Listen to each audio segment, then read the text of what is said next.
Good morning students. तो आज हम कक्षा 11वीं विषय राजनीति विज्ञान अध्याय 2 भारतीय संविधान में अधिकार rights in the Indian constitution पढ़ेंगे, है ना।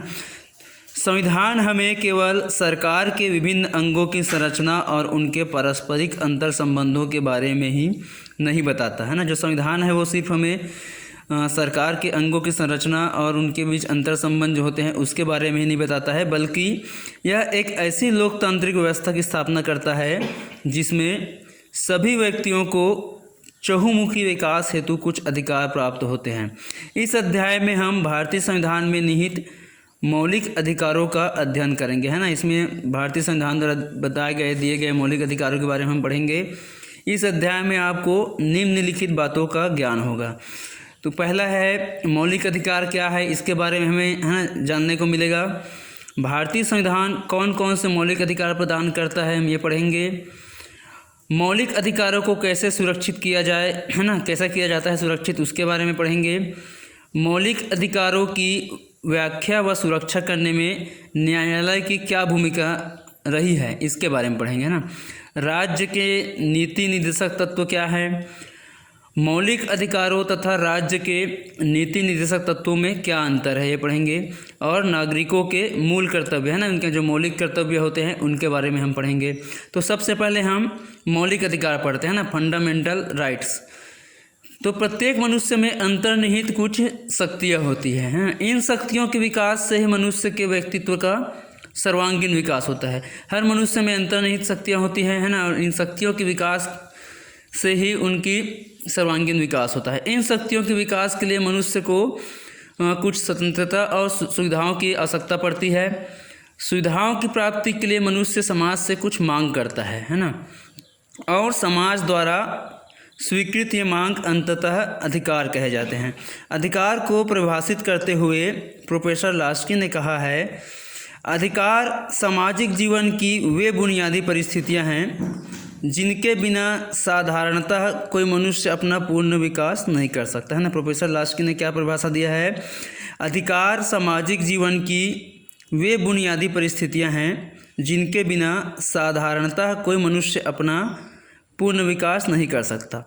जबकि मौलिक अधिकार ऐसे अधिकारों को कहते हैं जो कि मानव उन्नति व विकास के लिए अति आवश्यक होते हैं ना। मौलिक अधिकार कौन से अधिकार कहते हैं, ऐसे अधिकार जो कि मानव उन्नति व विकास के लिए अति आवश्यक होते हैं।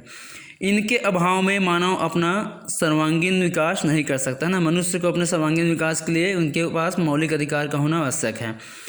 मानव के सर्वांगीण विकास के लिए यह आवश्यक है कि राजनीतिक, सामाजिक व आर्थिक लोकतंत्र की स्थापना की जाए। इस लक्ष्य की प्राप्ति के लिए स्वतंत्रता व समानता जैसे मौलिक अधिकार आवश्यक है। मौलिक अधिकार मानव जीवन के मौलिक पहलुओं से संबंधित होने के कारण सार्वभौमिक प्रकृति के होते हैं तथा प्राकृतिक न्याय पर आधारित होते हैं। न्यायाधीश के सुब्बा राव ने कहा है कि परंपरागत प्राकृतिक अधिकारों का दूसरा नाम मौलिक अधिकार है ना। न्यायाधीश के सुब्बा राव ने मौलिक अधिकारों के लिए कहा है कि परंपरागत प्राकृतिक अधिकारों का दूसरा नाम मौलिक अधिकार है। इन अधिकारों को मौलिक इसलिए भी कहा जाता है क्योंकि इनके बिना व्यक्ति का पूर्ण नैतिक, भौतिक तथा आध्यात्मिक विकास संभव नहीं है। ये अधिकार इसलिए मौलिक कहे जाते हैं क्योंकि ये देश की मौलिक विधियों अथवा संविधान में वर्णित होते हैं और साधारणतया संविधान संशोधन की प्रक्रिया के अतिरिक्त इनमें और किसी भी प्रकार से परिवर्तन नहीं किया जा सकता है। अतः मौलिक अधिकार वे अधिकार हैं जो व्यक्ति के जीवन के लिए मौलिक तथा अपरिहार्य होने के कारण संविधान द्वारा नागरिकों को प्रदान किए जाते हैं, और व्यक्ति के इन अधिकारों में राज्य के द्वारा भी हस्तक्षेप नहीं किया जाता, है ना। मौलिक अधिकार वे अधिकार हैं जो व्यक्ति के जीवन के लिए मौलिक तथा अपरिहार्य होने के कारण संविधान द्वारा नागरिकों को प्रदान किए जाते हैं, और व्यक्ति के इन अधिकारों में राज्य के द्वारा, है ना, किसी प्रकार से हस्तक्षेप नहीं किया जा सकता है। अब हम मौलिक अधिकारों का महत्व पढ़ेंगे, है ना, इम्पोर्टेंस ऑफ फंडामेंटल राइट्स।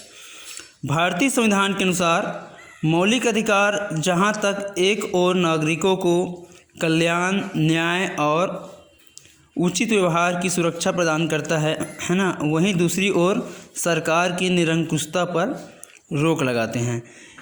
इनको मानना हमारी संघीय और राज्य सरकारों के लिए अनिवार्य है ना। ये हमको केंद्र और राज्य सरकार के मानने इनको मानना ही अनिवार्य है। देश की कार्यपालिका और व्यवस्थापिका इनका आदर करती है और इनका हनन नहीं कर सकती, है ना। जो देश की न्यायपालिका है और कार्यपालिका है ना, इनका आदर करती है, जो मौलिक अधिकार है, और इसका वो हनन नहीं कर सकती। शासन द्वारा मौलिक अधिकारों के हनन, उल्लंघन या इनमें किसी भी प्रकार के हस्तक्षेप की स्थिति में न्यायालय की शरण ली जा सकती है ना। यदि शासन द्वारा मौलिक अधिकारों का हनन होता है, उल्लंघन होता है और किसी प्रकार से मौलिक अधिकारों में हस्तक्षेप होता है तो व्यक्ति न्यायालय की शरण ले सकते हैं। मौलिक अधिकार न्याय पर आधारित है, जिनकी रक्षा का भार संविधान द्वारा सर्वोच्च न्यायालय को सौंपा गया है ना। मौलिक अधिकार क्या है? न्याय पर आधारित है और इनके रक्षा का भार संविधान द्वारा सर्वोच्च न्यायालय को सौंपा गया है। इसलिए मौलिक अधिकारों के संबंध में प्रसिद्ध कानूनविद है ना, जो प्रसिद्ध कानूनविद श्री A.N. पालकीवाला ने कहा है, मौलिक अधिकार राज्य के निरंकुश स्वरूप से साधारण नागरिकों की रक्षा करने वाले कवच है।